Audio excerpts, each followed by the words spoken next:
The Akatsuki versus the Shinobi Alliance. This battle would likely never happen, but a good way to look at it would be to replace Obito, Madara, and Kabuto in the Fourth War with the Akatsuki members that I'll mention here in a second.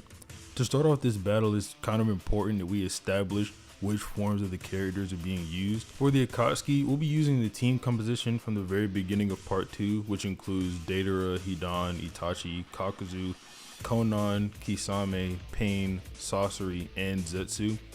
Now that doesn't mean that they're going to be at the same power level they were at the beginning of part 2, just that's the team that's going to be up against the Alliance. For the Shinobi Alliance, we'll be choosing the point in time from when Naruto and B first joined them on the second day of the war.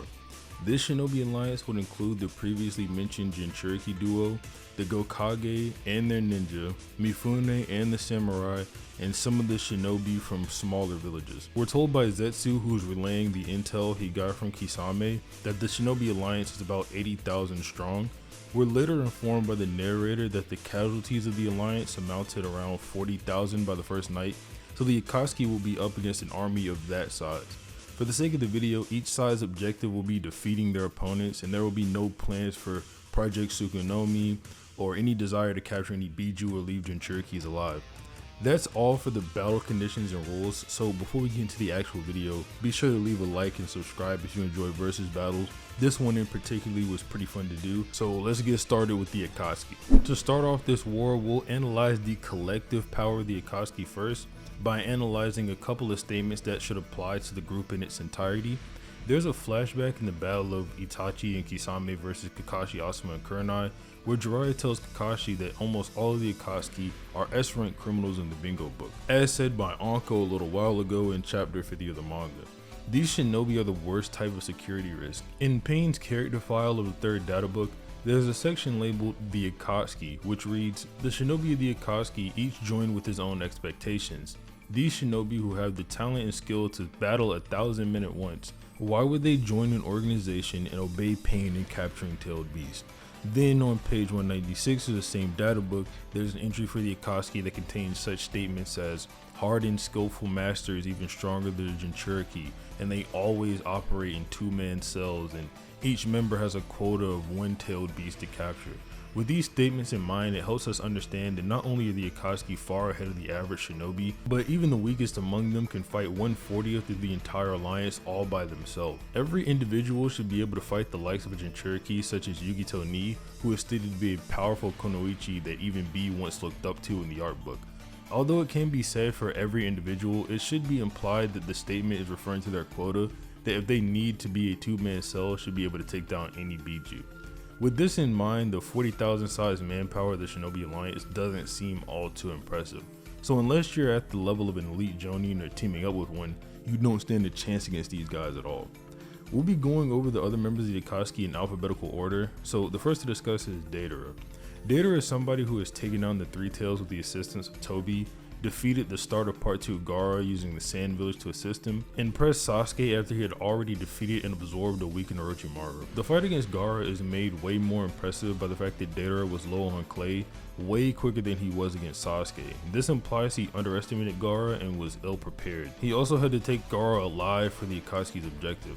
Deidara's best showings come from the battle with Sasuke, where he showed all of his bombs except C3, which he likely didn't use because of how easily Sasuke could have evaded it. With his C2 bombs, he's shown to be able to destroy a wing off of second stage Curse Seal Sasuke's body. This speaks heavily to Deidara's durability because Deidara was also hit by his own C2 bombs, yet he lost no limbs. His C3 bomb almost destroyed the entire sand village and forced Gaara to protect it by using a huge amount of sand from the environment, which tired him out and left him in a more vulnerable state. With his C4 bomb, he can release a huge airborne bomb that causes an explosion on a cellular level by breathing it in and has forest size range that Sasuke couldn't have outran. However, the weakness of the jutsu is also shown here as well, where it's shown to be diffused by the usage of the Sharingan that can see its chakra and the lightning chakra to actually diffuse the bombs itself. A rare combination of abilities in the Naruto verse, Sasuke is really the only one with this. With the C0 bomb, Deidara sacrifices himself to create the most powerful bomb yet, shown to kill Manda, giving only a little bit of time left for the explosion. Overall, Deidara is a Kage level threat himself that most of the Alliance is not going to have an answer to dealing with. The next member in the line of the group is Hedon. Ignoring Zetsu, Hedon is commonly looked at as the weakest member of the Akatsuki due to his self-proclaimed shortcomings in speed and aim compared to the other Akatsuki members. So because of this, we'll be way more brief when discussing his scaling. Hedon's best showings are being superior to Asuma and being able to clash with Kakashi for a short period of time. Asuma, despite not having more screen time and dying really early on, is still decently powerful. In the first data book, he's said to be comparable to Kakashi in strength, Kakashi being the strongest Jonin in the strongest village. This would put Hedon in the elite Jonin level range of power. Next character in line for the Akatsuki is Hitachi, a common pick for one of the strongest members of the group. Goes without saying that he is one of the most useful assets for the Akatsuki in this battle. Itachi is a shinobi with many talents, which includes his skill with weapons, ninjutsu, genjutsu, taijutsu, and best of all, his Sharingan. Even with just his base Sharingan, Itachi was able to casually defeat Orochimaru in an encounter that resulted in Orochimaru leaving the Akatsuki, losing an arm and being fearful of Itachi. With the Mangekyo, obviously he'd be even better than this, using abilities such as Amaterasu, Tsukuyomi, and Susanoo. With the Amaterasu, he creates eternal black flames as hot as the sun, as said in Data Book 2. Some people do argue this is a simile, which I could also see the thing for, but Amaterasu is hot, everybody knows that. Even Sasuke's usage of this jutsu upon his initial awakening of it was powerful enough to overcome the power of a perfect Jinchuriki Biju mode color B. His Tsukuyomi is one of the best genjutsu in the series. It's implied to even be able to be used on perfect Jinchuriki from Naruto. His Susanoo's full power with the Tosuka Blade and Yata Mirror was enough for him to defeat Hydra Orochimaru despite Itachi himself being on the verge of death. Even if you believe the Hydra is an amp about as big as going from Curse Stage Seal 1 to Curse Stage Seal 2, which is about 10 times, this would make Hydra Orochimaru even stronger than the 5 Kage, considering the base Sannin are already comparable to the 5 Kage. The usage of the Susanoo and these spirit weapons make Itachi so powerful that Zetsu refers to him as invincible. In Sasuke's character file of the 4th data book, Sasuke is said to have surpassed Itachi upon gaining the Eternal Mangekyo Sharingan. This helps further support that, similar to Pain, full power Itachi is a relatively invincible fighter, above the likes of Sage Mode Naruto and Mangekyo Sharingan Sasuke. The main weakness of Itachi is his stamina when it comes to using his Mangekyo, which shouldn't be the biggest problem, as Itachi should be smart enough to only use it when absolutely necessary. Overall, Itachi will be one of the biggest problems the allied shinobi forces has to deal with, and is a combatant that has strength well above any of the Sannin and even greater than the Gokage when they're at full power. The next one in the group is the greedy tentacle man named Kakuzu. As some of you know, Kakuzu's strength somehow became a controversial topic within this community, so this part will be a bit brief so as to not grind too many gears. Kakuzu is the clear superior of the immortal duo between him and Hedon. He has 5 hearts, with each heart containing one of the main 5 nature transformations of chakra, granting him the level of immortality. With the Earth Grudge Fear Kenjutsu he stole from his village, he gains a very strange anatomy, turning himself into a ragdoll-like human. Using this Kenjutsu, he was also able to detach and reattach his limbs, and also transform into this monster whenever he gets pushed into battle. Kakuzu is quite durable as he takes a direct strike from Yugito whenever she transforms into an incomplete Biju mode, shown to be much smaller than Matatabi in the war with the help of a Jinchuriki. Although the Biju mode is incomplete, this still would scale Kakuzu's durability above the attacks from a hypothetical B2 Yugito. Since Yugito isn't referred to as a perfect Jinchuriki, we can't exactly scale this to somebody like B2B, but we do know this is still a huge power increase, making this feat great regardless. With the assistance of Hedon, they are able to defeat transformed Yugito as well. He's later shown to be able to fight with Kakashi, with some slight assistance from Hedon at a few points. It should be noted that at the start of the battle, Kakashi does destroy one of Kakuzu's 5 hearts with a sneak attack. This is the heart that allowed him to use Earth Style, and his Earth Style spear technique that granted him the armor. Without this sneak attack, Kakashi's Mangekyo, or the arrival of Naruto to defeat him, Kakuzu would have soloed this entire team. Although all of this is quite impressive for Kakuzu, we can only place him in the elite Jonin levels of power due to him lacking any Kage level feats. Kisame is a fan favorite and one of the most interesting members of the Akatsuki. When it comes to his moveset, even without Samehada, which should make him at least have strength, Kisame still is a grand jutsu used to absorb chakra and go against an opponent such as 7th Gate Guy. With the usage of Samehada and the abilities of chakra absorption, Kisame is able to get stronger as he fights. With this ability, he's shown to be a formidable fighter, even able to fight with Killer Bee up to his V2 cloak. When fused with Samehada, he's compared to a tailed beast and even gained the moniker of the tailless Biju, or the tailless tailed beast. He's able to create a gigantic water bubble, limiting his opponent's ability and increasing his own. He can absorb chakra upon contact with his opponents, and he uses this to dominate V2 Killer B and even calls him disappointing because of this. Kisame at his peak should be comparable to a Biju or even stronger, and at least a Kage level combatant, and that's honestly downplay. Conan is another Akatsuki member that tends to be viewed as one of the weaker ones, and when you reread the manga it becomes extremely clear as to why. Conan arguably has some of the lowest amount of feats in the Akatsuki and barely even fights anyone. She has a little scuffle with base Jiraiya that results in her quick defeat, and a battle with Obito that she loses as well, despite the implications that she's been meticulously preparing for the battle. She also did use a paper clone to assist Pain during the Leaf's invasion, but it doesn't end up fighting anyone important enough for this discussion. Even though she loses to Jiraiya and Obito, she still has a few impressive feats that can be taken into account for her scaling. When Conan is ordered to go after Jiraiya by Pain, she claims that she can handle Jiraiya on her own, despite being his student in the past, and well aware of his moniker as one of the legendary three. Also in the anime, she was able to push back Jiraiya's fire style jutsu with her paper bombs, but that's only in the anime. She's also shown to be able to get hit by Jiraiya's fire style ninjutsu in her paper form and be completely fine. Jiraiya is shown to make an effort of dodging her paper attacks, proceeding with an oil-based ninjutsu that prevents her from literally fighting by disabling her main ninjutsu, turning into paper. Based on what Conan says, and due to Jiraiya beating her due to a specific weakness as opposed to using overwhelming speed or power, it could be said that Conan is around the level of one of the Sannin in just their base form. In the battle with Obito, Conan is shown to be able to put damage on Obito with paper bombs even before the sea of 6 billion paper bombs.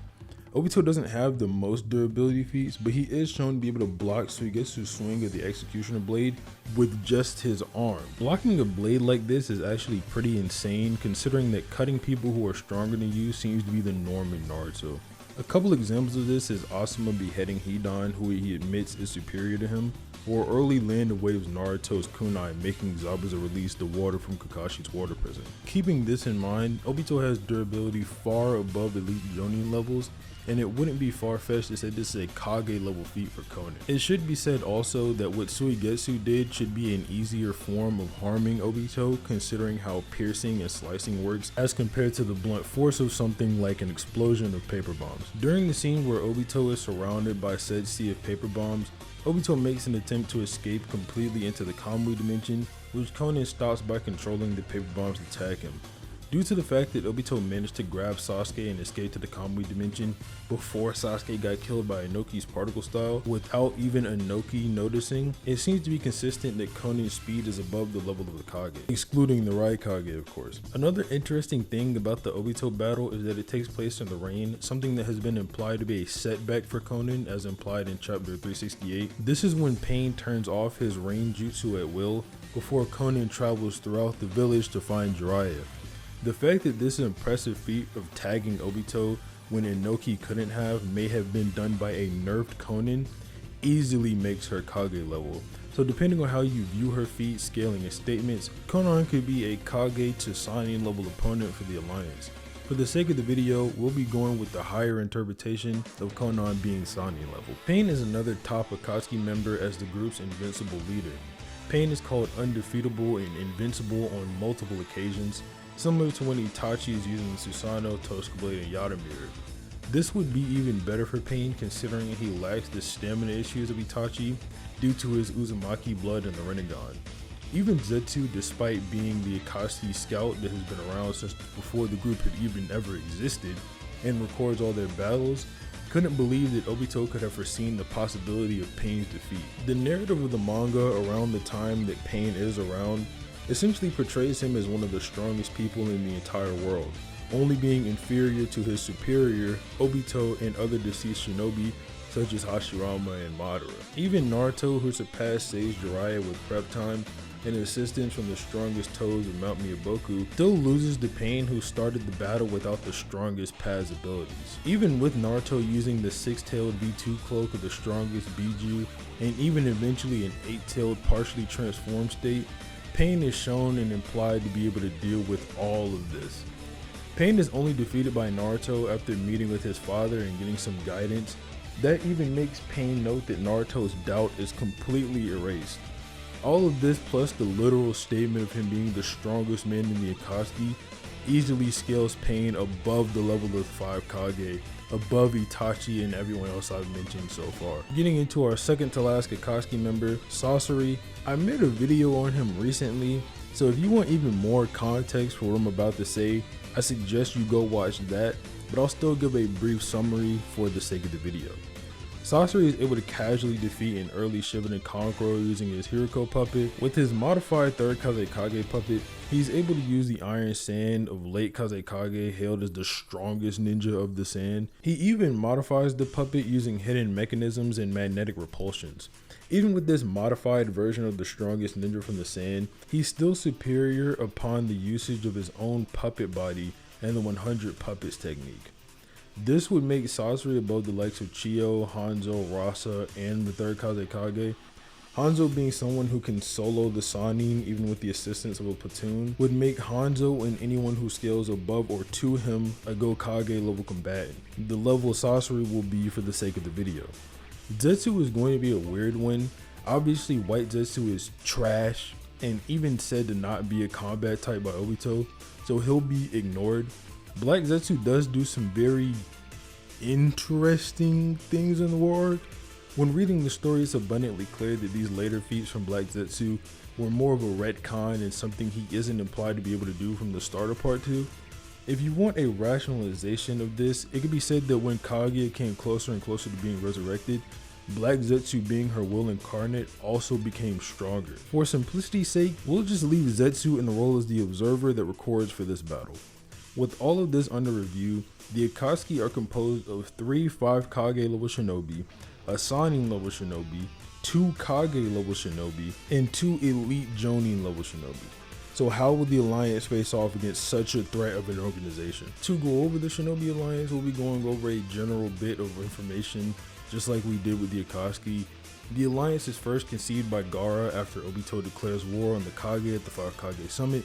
His specific reason for this was to counter the power of 7 Biju. It should be noted, however, that this statement is made before the inclusion of Naruto, B, Tsunade, Mifune, and the Samurai, making the Alliance a good deal above the power of just the 7 Biju. One of the highest war powers of the Alliance is of course the 5 Kage, who are said to be comparable to the Sannin. Considering the situation at hand, the 5 Kage are obviously more powerful than just the level of the Sannin together. Not only does Tsunade reveal the 100 healings for the very first time in this war, but we also see new combinations such as A and Inoki, or Inoki and Tsunade, which makes the power of the 5 Kage much greater than it would have been beforehand. For this part of the video, since the Alliance is so big, I decided to go over the Alliance and how they'd be able to counteract the Akatsuki by using the established levels of the ladder. Hedon and Kaguzu will be going first, as this is not a winnable battle for them whatsoever. We're already shown in the war that Darui, with the help of Izumo and Kotetsu, can fight against Kaguzu with no conclusion to the battle. Izumo and Kotetsu assisting Darui doesn't really do much here, as Kaguzu has encountered them in the past, but simply forgot their names because they weren't that relevant to him, because they didn't garner a bounty. Darui is as well coming off of the battle against Kinkaku and Genkaku, where he used the Sage of 6 Paths tool that are known for being really chakra draining. Although Darui is super talented, he isn't noted for having any amazing reserves of chakra compared to his peers, or to anyone for that matter.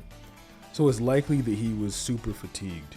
Kaguzu also gets off-screened by Butterfly Choji too, so that's a plus for the Alliance as well. With Hedon being the clear inferior to Kakuzu, it becomes easy to understand why they don't play too much of a part in this battle. All you really need to defeat them is maybe like 2 to 3 Kage guards, or just Butterfly Choji to slap them all on his own. Now, this is a part of the Alliance where it actually starts getting some serious competition. Against Deidara and Kisame, they would need at least 2 Kage level fighters. First thing that's got to be addressed is that Edo Datara did indeed get speed blitzed and slapped by Sai in the war arc. This can be overlooked though, as Datara wasn't going all out against Sai in their division. And also the fact that Sai gets a clear mental amp due to Sasori using his brother as a puppet because he wasn't revived with any of his own. Datara and Kisame's whole wide AoE thing makes this harder, especially in the case of an airborne Datara. To make it fair, Kisame would have to start this battle out in base and would need to build up chakra before fusing, which he could probably get again if he fought B again, or just a huge amount of people who are using ninjutsu on him. The easiest way to deal with Datara here would be with Inoki, who is shown to be comparable in flight speed to him not long before the war, and should soundly beat him with particle style.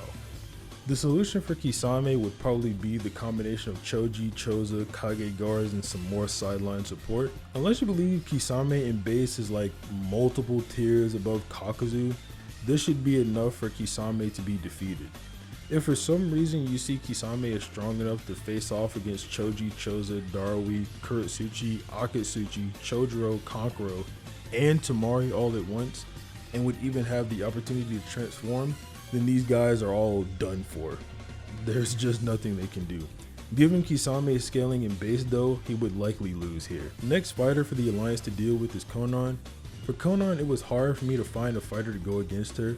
A good pick here would probably be Mifune, who was strong enough to fight against Prime Hanzo and should be a great deal above the level of Asani. He should be able to just dodge her attacks and cut her up or all of her paper, or maybe even cut her before she gets turned into paper. For the last climactic battle, I've decided to go with B, Naruto, and the 5 Kage against Itachi, Pain, and Sasori. The combo of Naruto and B alone is very powerful and should be able to deal with each of these Akatsuki members individually. As mentioned before, the Raikage and Inoki's combo is something we haven't seen before, and boasts great speed that speed blitz Madara, and the power to knock back a complete Susanoo or crack the ribcage Susanoo. This combination of A and Inoki would likely just speed blitz and two-shot Pain or Itachi. So now imagine if you gave this combo the assistance of Gaara, Mei, and 100 healing Tsunade. It becomes quite clear who's coming out on top in that battle. Even if for some reason you believe that Itachi and Pain are strong enough to equalize the strength of these Kage, Naruto and B should be able to participate in this battle after making light work of Sasori or any other Akatsuki member mentioned before you think would have gotten past the rest of the Alliance or given them a hard time. Naruto himself could actually just make a clone for each member of the Akatsuki, just like when he first joined the war and created around a dozen clones that shifted the tide of a battle. So Naruto alone would slap most of the Akatsuki, while then providing support in the battles that are just a bit harder for some of the other Alliance members. If you take away B, Naruto, and the 5 Kage for this, and just have the Alliance go up against the Akatsuki, I do see it as an Akatsuki W, but with the team we currently have here, it's more than likely that the Alliance will win. But that's all from me. Obviously like the video if you like the video, subscribe if you like the video, and have a nice day.